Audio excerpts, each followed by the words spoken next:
ఒకటే బాణం, ఒకటే మంత్రం, ఒకటే మాట, ఒకటే బాట, ఒకటే జాతి, ఒకటే నీతి. ఇది కోటాను కోట్ల భారతీయులకు రాముడిచ్చిన వరం. దశావతారాల్లో మత్స్య కూర్మ వరాహ లాంటి అవతారాల్ని మనం చూసినప్పుడు జంతువుల గురించో, కృష్ణావతారం లాంటి వాటిని చూసినప్పుడు దేవుడి గురించో ఉండగా, రాముడి అవతారం మాత్రం కేవలం మనిషి యొక్క గొప్పతనాన్ని మాత్రమే చెబుతుంది. చతుర్ముఖ బ్రహ్మ వరం అడగమన్నప్పుడు రావణ బ్రహ్మ ఏమడిగాడు? మనుషులు నన్ను ఏమీ చేయలేరు, నరులు వానరులు నన్ను ఏమీ చేయలేరు, వారెలాగూ నన్ను చంపలేరు అన్నాడు. మనిషిని చులకన చేసిన రావణ రాక్షసుణ్ణి తుదముట్టించడానికి మనిషిగానే పుట్టి మనిషి ఎంత గొప్పవాడు మన మనుషులందరికీ చూపించిన దేవుడు శ్రీరామచంద్రుడు. అలాంటి రాముడు పుట్టిన నేల అయోధ్య. అలాంటి అయోధ్యలో రామ మందిర నిర్మాణం జరిగి ప్రాణ ప్రతిష్టాపన చేసుకుంటున్న ఉద్విగ్న క్షణమిది. కేవలం మతపరంగానో ఆధ్యాత్మిక పరంగానో వీరోచిత పోరాటాల పరంగానో కాకుండా సాక్షాత్తు ఈ దేశపు అత్యున్నత న్యాయస్థానమైన సుప్రీంకోర్టు 5 సభ్యుల ధర్మాసనం ఇచ్చిన తీర్పు సాక్షిగా చట్టబద్ధంగా చేజిక్కించుకున్న ఈ రామ జన్మ భూమిలో బాలరాముడు కొనియాడుతూ అక్కడ భగవత్ భక్తుల గుండెల్లో ఓలలాడుతున్న సజీవ దృశ్యమిది. ఈ భూమండలాన్ని ప్రప్రథమంగా పాలించిన వైవస్వత మనువు, ఆపై ఇక్ష్వాకుల వంశీయుల దేశమే కోసల రాజ్యం.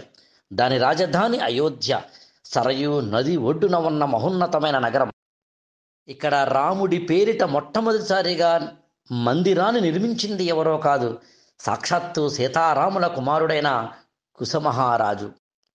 కానీ అలాంటి రామాలయాన్ని అనేక పదుల రాజులు, చక్రవర్తులు, పాలకులు, ప్రజలు కొనియాడుతూ కొలుచుకుంటూ కాపాడుకుంటూ వస్తున్న తరుణంలో 1528లో మొట్టమొదటిసారిగా ఇక్కడి రామాలయాన్ని పూర్తిగా ధ్వంసం చేసిన వ్యక్తి మీర్ బఖీ. ఈయన మొఘల్ చక్రవర్తి బాబర్ సేనాధిపతి. ఇక్కడ ఆలయాన్ని విధ్వంసం చేసి ఆ శిథిలాలపై బాబర్ పేరిట బాబ్రీ మసీదుని నిర్మించడం జరిగింది. అది రామ భక్తులకు చాలా బాధ కలిగించిన విషయం, కానీ ఏమీ చేయలేని దుర్గతి.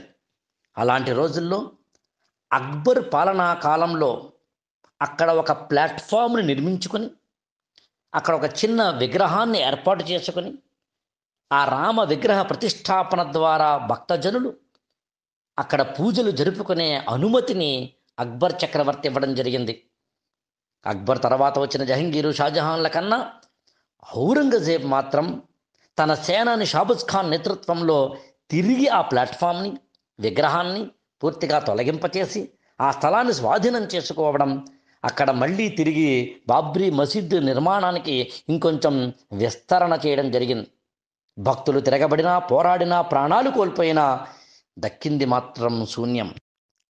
అప్పటి నుంచి అంటే దాదాపుగా 18వ శతాబ్దం నుంచి భారతదేశానికి స్వాతంత్ర్యం వచ్చి ఆ తర్వాత ఒక 10-15 సంవత్సరాల వరకు ఇక్కడ అయోధ్య ప్రాంతంలో రామ మందిర నిర్మాణం కోసం ఏదో ఒక రూపంలో అటు న్యాయస్థానాల రూపంలోనూ పోరాటాల రూపంలోనూ అనేకానేకం జరగగా చివరకు విశ్వ హిందూ పరిషత్ లాంటి సంస్థలు ఇక్కడ కరసేవ చేయడం ద్వారా అనే ఒకానొక ఉద్యమాన్ని తీసుకురాగా 1992 డిసెంబర్ 6వ తారీఖున కరసేవకులందరూ లక్షలాదిగా అయోధ్యాపురానికి తరలి వెళ్ళి అక్కడ ఉన్న బాబ్రీ మసీదుని ధ్వంసం చేయడం అనే ఒకానొక ఘట్టం జరగగా ఇదంతా ఒకానొక మతాల పరమైన సమాజంలోని వర్గాల మధ్యలో ఉండే విద్వేషాలుగాను విధ్వంసాలుగాను కనిపించిన మాట మాత్రం వాస్తవం.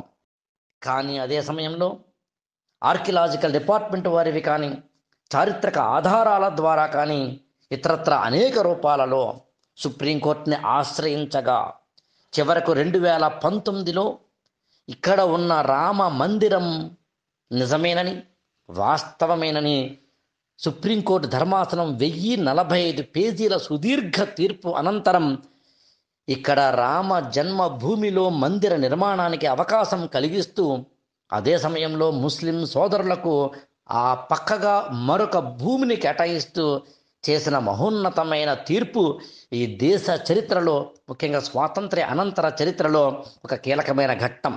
ఆ తర్వాత రామ మందిర నిర్మాణానికి మార్గం ఏర్పడడం, దాంతోపాటు 3-4 సంవత్సరాల తర్వాత ఇదిగో ఇవాళ రామ జన్మభూమిలో రామ్లల్లా బాలరాముడి విగ్రహంతో అక్కడ ఉన్న రామ మందిరం ఒక మహోన్నతమైన ఆర్థిక, సామాజిక, భౌగోళిక, సాంస్కృతిక నగరంగా, ప్రాంతంగా, ప్రాదేశిక రూపంగా ఇక్కడ ఇవాళ అయోధ్య నిలబడింది. గర్భగుడిలో బాలరాముడి విగ్రహం, అభిజిత్ లగ్నాన రామమందిర ప్రతిష్టా మహోత్సవం, వేదనాదాల నడుమ పవిత్ర నదీ జలాల సంగమాన కృష్ణశిలపై తీర్చిదిద్దిన 5 ఏళ్ల బాలుడి రూపాన రాముడు మానుష రూపంలో ఉన్న ధర్మస్వరూపుడు. ధర్మాన్ని పాటించిన ప్రతి ఒక్కడు రాముడే ఇప్పుడు.